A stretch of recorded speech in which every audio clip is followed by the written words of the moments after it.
تو پھر کہتی ہو مجھے رب محمد کی قسم صلی اللہ علیہ وسلم. پھر تم میرے نام کے ساتھ رب کریم کا نام ملا کے قسم اٹھاتی ہو رب محمد کی قسم. یا رسول اللہ بالکل ایسے ہی ہے. اور فرمایا جب تمہارے دل میں کوئی بات ہوتی ہے نا تو پھر تم کہتی ہو مجھے رب ابراہیم علیہ السلام کی قسم. پھر تم رب محمد نہیں کہتی. یہ بخاری مسلم میں موجود ہے. حضرت عائشہ صدیقہ نے تو بات سنی تو کھل گئی طبیعت. کہنے لگی کریم صدقے جاؤں یہاں تک خیال فرماتے ہو. کس کے جملے کہاں پہنچ گئے یہاں تک خیال ہے. فرمایا مجھے پتہ چل جاتا ہے کہ تمہاری کیفیت کیا ہے, کہاں کھڑی ہو. او بھئی ہم تو اپنی ماں کا بھی خیال نہیں رکھتے. ہمارا باپ کہاں بیچارہ کھڑا ہے, وہ تو انتظار میں تھا کہ کوئی 10 منٹ میرے پاس بیٹھے گا. توجہ ہی نہیں, جذبات کا خیال ہی نہیں.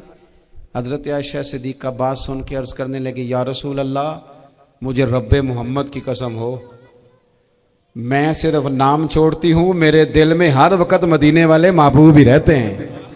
نام ہی چھوڑتی ہوں صرف. او میرے دوست تھوڑا سا جا. اور دوسرا عرض کروں گا, دولت اگر بہت عالی چیز ہوتی نا, بہت قیمتی, تو سب سے زیادہ سیدہ عائشہ کے گھر میں ہوتی. اگر پیسوں سے ہی سوکھ آتا تو پیسے سب سے زیادہ حضرت فاطمہ الزہرا کے کاشانہ نور میں ہوتے. او میرے بھائیوں, سونا وقت محبتوں سے گزارا جا سکتا ہے. او بھائی, میں نے تو اپنے گھر میں یہ دیکھا کہ میرے والد صاحب گرمی آتی تو فرماتے او لو بھائی تانوں پرواہ نہیں, میں تواڈے پڑھولے چ دانے پا دیتے نے تے تواڈی ماں نے مرتبان چ اچار پا دیتا ہے. لو اب تمہیں کہیں جانے کی ضرورت نہیں پڑے گی. اس پہ بھی وقت بڑا اچھا گزرتا تھا, اس پہ بھی ٹائم بڑا اچھا. 6 کھانے کھا کے بچے نخرے کر رہے ہیں. میں نے اپنے والد صاحب سے ایک دن کہا, میں کہ ابا جی تانوں پسند کی ہے؟ فرمان لگے پتر جے تے لگی ہوئے بھوک پھر تے ہر شے, اور اگر بھوک نہ ہو تو پھر نخرے ہیں, پھر کیا پسند ہونا ہے.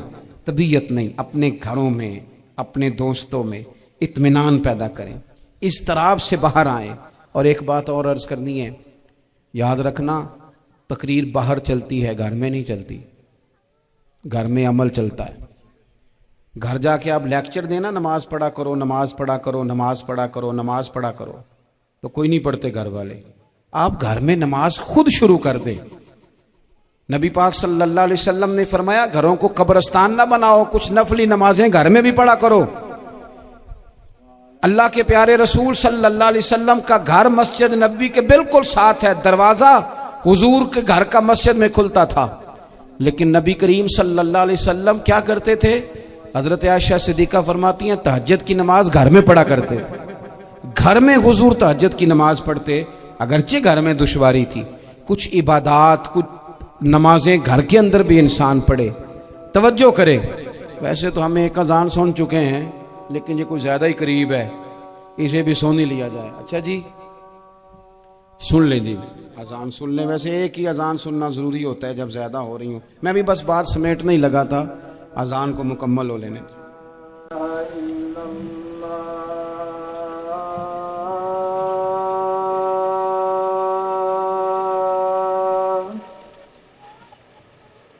أشهد أن لا إله إلا الله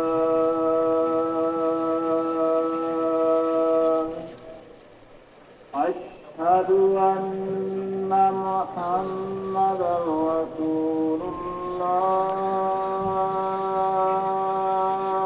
الله أشهد أن محمد رسول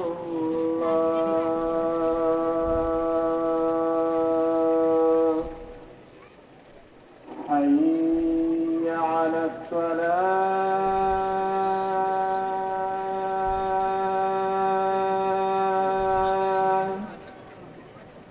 حي على الصلاة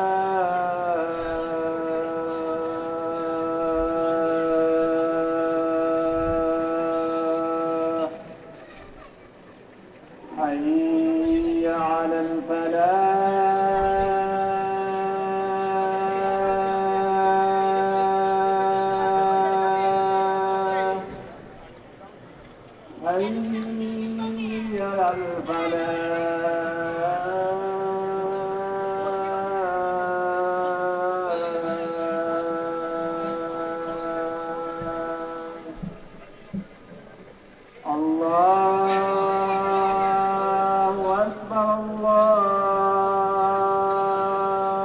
أكبر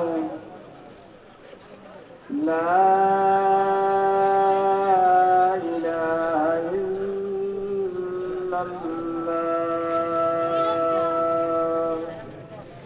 ایک آخری گزارش آپ حضرات سے کرنی ہے. اتنا بڑا مجمع ہے, اتنے سارے لوگ تشریف لائے ہیں.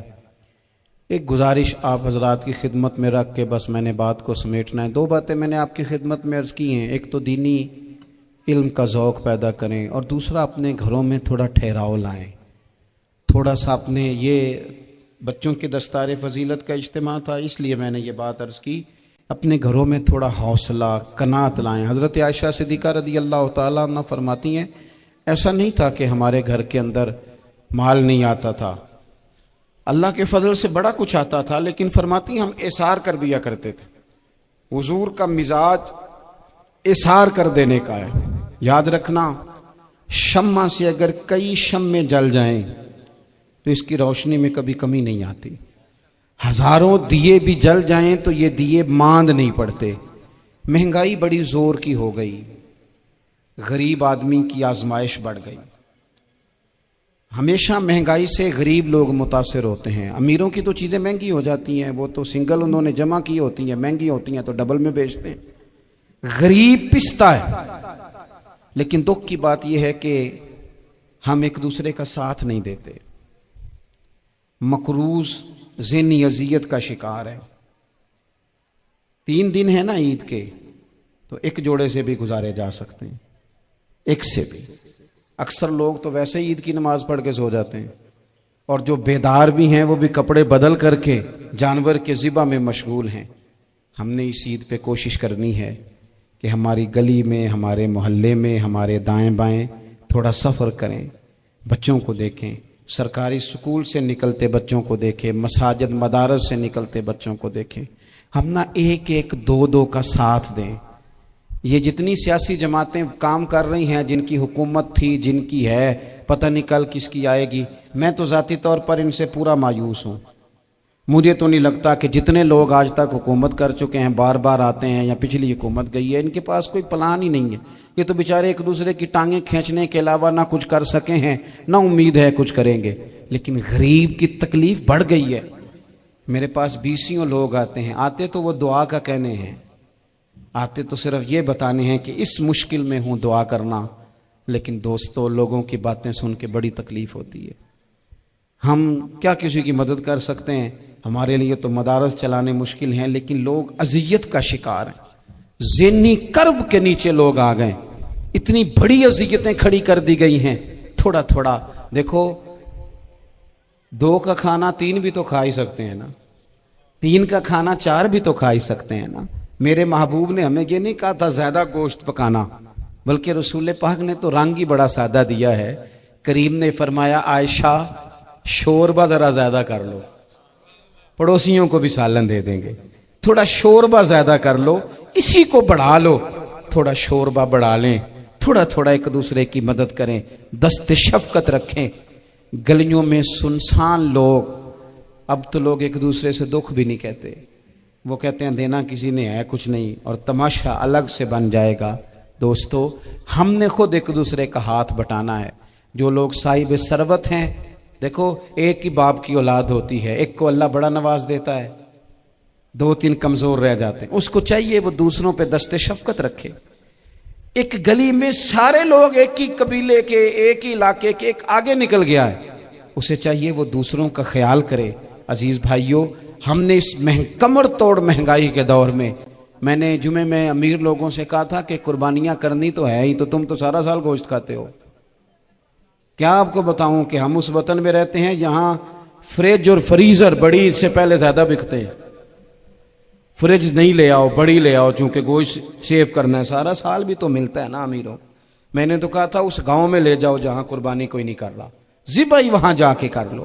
تھوڑی سی گنجائش بنائیں اپنے دلوں میں. یہ ضروری نہیں کہ سامنے والا آپ کا شکریہ بھی ادا کرے. حضرت عائشہ صدیقہ رضی اللہ تعالیٰ عنہ, اماں جی ایک کنیز رکھی ہوئی تھی, حضرت عثمان غنی نے دی تھی کہ آپ کی خدمت کریں گی. تو وہ کنیز کہتی ہے کہ اماں جی تو میری بھی روٹیاں پکا دیتی تھی. وہ تو میرے لیے بھی کھانے کا اہتمام کر دیتی تھی، لیکن کوئی دروازے پہ اگر مانگنے آتا تو حضرت عائشہ صدیقہ مجھے کہتی اسے خیرات دے آؤ، تو میں کہتی اماں جی یہ کام تو لوگ دوڑ کے کرتے ہیں اور آپ یہ مجھے کہہ رہی ہیں میں کر دوں؟ تو حضرت عائشہ فرماتی جب کوئی بندہ کسی کو دیتا ہے تو وہ شکریہ ادا کرتا ہے، میں چاہتی ہوں وہ شکریہ بھی تیرا ہی ادا کر جائے، میں نے جو اجر لینا ہے وہ رب کی بارگاہ سے لینا ہے۔ تو میرے بھائی اپنی زندگی میں تھوڑا سا تو دل بڑا کریں، تھوڑی تھوڑی گنجائش پیدا کریں، اور یہ ضروری نہیں کہ اس بندے کا آپ سے بڑا اچھا سلوک ہی ہو، نہ بھی ہو اس غریب کا سلوک اچھا، تو بعض اوقات بندہ غریبی میں تلخ بھی تو ہو ہی جاتا ہے نا۔ بعض اوقات انسان پہ غربت زیادہ آ جائے تو اس کی طبیعت بھی تو، بیمار آدمی سخت بھی تو ہو جاتا ہے۔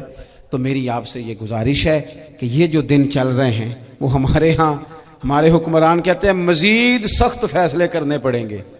میں نے کہا تمہارے لیے تو آسان ہے، اس لیے کہ تم تو جس دفتر میں بیٹھ کے فیصلہ کرتے ہو اس کی تو بتی کوئی نہیں جاتی، تمہیں کیا پتا ہو، وہاں تو اے سی بھی 1 منٹ کے لیے بند نہیں ہوتا۔ یہ تو اس سے پوچھو باپ سے کہ جو عید سے پہلے اپنی بیوی سے مشورہ کر رہا ہے کہ عید آ گئی ہے، اگر بیٹی کے گھر کپڑے نہ بھیجے تو اس کی ساس باتیں کرے گی۔ یہ چھوٹی عید گزری تھی نا، تو ہمارے ہاں کچھ لوگ سمجھتے ہیں کہ سخاوت صرف رمضان میں ہی کرنی ہے، اور رمضان میں ثواب زیادہ ہے، ورنہ راشن ونڈن والے لوگ کو عیدوں بعد بھی بھوک لگ دیجئے، عید کے بعد بھی اسی طرح ہی غریب کے ساتھ پیٹ ہوتا ہے، لیکن توجہ نہیں۔ ایک تو ذوق علم پیدا کریں، ایک اپنے گھر میں اطمینان کا ماحول لائیں۔ تیسری گزارش یہ ہے کہ مہنگائی اور سختی کے اس دور میں اپنے مسلمان بھائیوں کا، عزیزوں کا، اہل محلہ کا ہاتھ بٹائیں، پیار کریں۔ اللہ کے حضور دعا ہے اللہ ہماری اس حاضری کو قبولیت کا شرف عطا کرے۔ آخر دعوانا ان الحمدللہ رب العالمین۔ صاحب سے دستار بندی کا شرف حاصل کر رہے ہیں حافظ محمد ابو بکر صاحب۔ حافظ محمد ابو بکر صاحب جی۔ حافظ محمد عدنان کاشف صاحب۔ حافظ محمد عدنان کاشف صاحب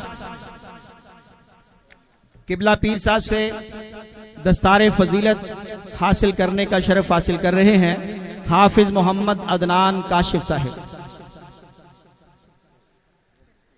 اس کے بعد حافظ احمد رضا صاحب۔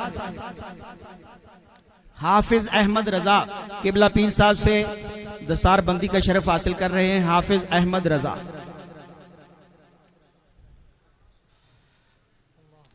نعرہ تکبیر، نعرہ رسالت، نعرہ حیدری۔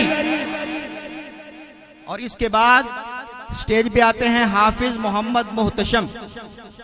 حافظ محمد محتشم صاحب قبلہ پیر صاحب سے دستار بندی کا شرف حاصل کریں گے حافظ محمد محتشم صاحب۔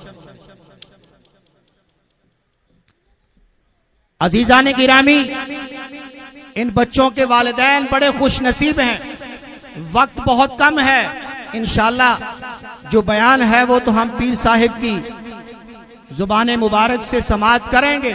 ان بچوں کے والدین جب کل قیامت کا دن ہوگا، ان بچوں کے والدین کو اللہ رب العزت بیش قیمت لباس عطا فرمائے گا اور بیش قیمت تاج عطا فرمائے گا۔ ان بچوں کے والدین پوچھیں گے مولا یہ کس عمل کا بدلہ ہے؟ اللہ رب العزت فرمائے گا جو تمہارے بچوں نے قرآن حفظ کیا میں نے اس کے بدلے میں تمہیں یہ عزتیں عطا فرمائی ہیں۔ عزیزان گرامی، ایک میں ہی نہیں ان پر قربان زمانہ ہے، جو رب دو عالم کا محبوب یگانہ ہے، جو رب دو عالم کا محبوب یگانہ ہے۔ آؤ در ظاہرہ پر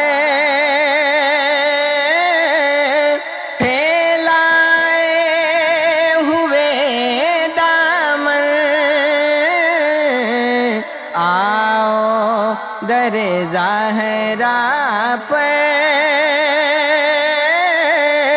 پھیلائے ہوئے دامن ہے نسل کریموں کی لجپال گھرانہ ہے بے دم یہی تو پانچ ہے مقصود کائنات خیر النساء حسین حسن مصطفیٰ علی آؤ در زہرا پر پھیلائے ہوئے دامن ہے نسل کریموں کی لجپال گھرانہ ہے ایک میں ہی نہیں ان پر قربان زمانہ ہے کل پل سے ہمیں جس نے خود پار لگانا ہے کل پل سے ہمیں جس نے خود پار لگانا ہے زہرا کا وہ بابا ہے حسنین کا نانا ہے تو ان کے در سے مانگ لے جو کچھ بھی جی کرے مالک سبھی جہان کے آل رسول ہے کل پل سے ہمیں جس نے خود پار لگانا ہے زہرا کا وہ بابا ہے حسنین کا نانا ہے ایک میں ہی نہیں ان پر قربان زمانہ ہے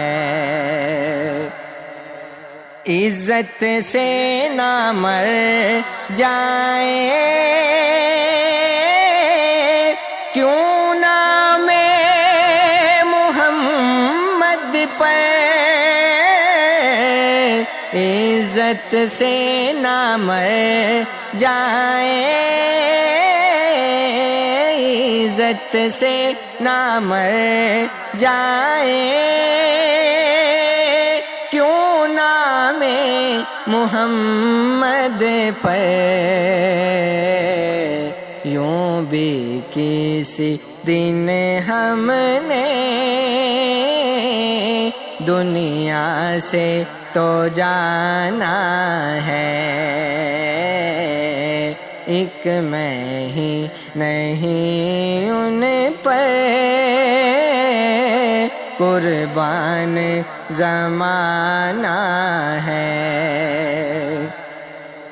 محروم کرم اس کو رکھیے نا سرے محشر محروم کرم اس کو میرے آقا محروم کرم اس کو رکھیے نا سرے محشر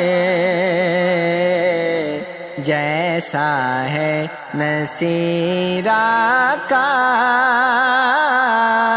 منگتا تو پرانا ہے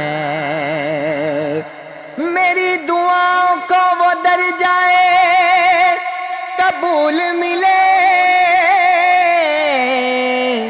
میں جو بھی مانگوں مجھے صدقہ بطول ملے محروم کرم اس کو رکھیے نا سرے محشر جیسا ہے نصیرہ کا منگتا تو پرانا ہے ایک میں ہی نہیں ان پر قربان زمانہ ہے جو رب دو عالم کا محبوب یگانہ ہے